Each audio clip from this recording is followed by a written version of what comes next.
Hello, and welcome to another 5-minute video. And as usual, thank you for joining me. With the last video, we were talking about context, if you remember, which is who, where, and what. Those questions are always good to ask. And with today's 5-minute, we're gonna jump straight into it as well. When we read the books of the Bible, sometimes you may just start reading a chapter, and then after you think about it a moment, you don't really know what you read because you don't know what the author is talking about or the person who was writing was talking about. So it is a good thing that with each book of the Bible, you can find a theme.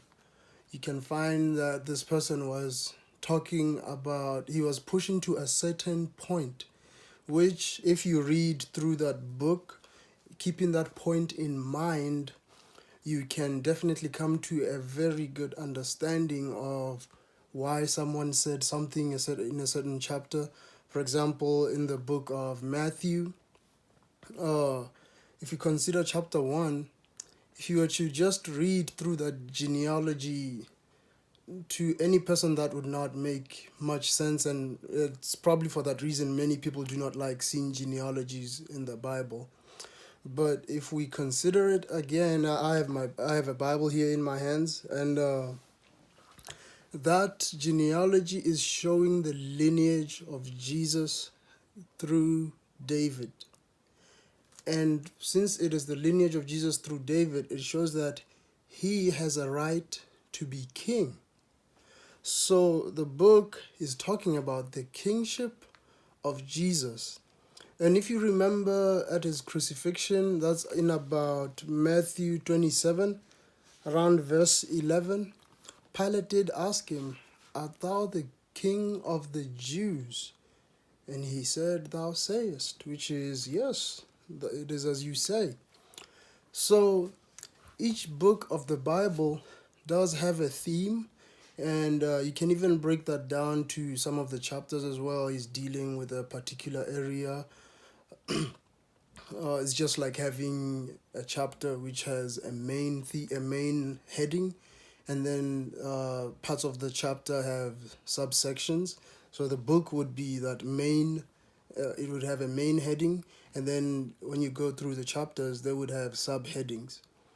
So if you read the Bible in that way, you will certainly be able to better understand what it is you're reading, especially if when you begin to get confused somewhere along the line, you just remember, okay, he is talking about the kingship of Jesus.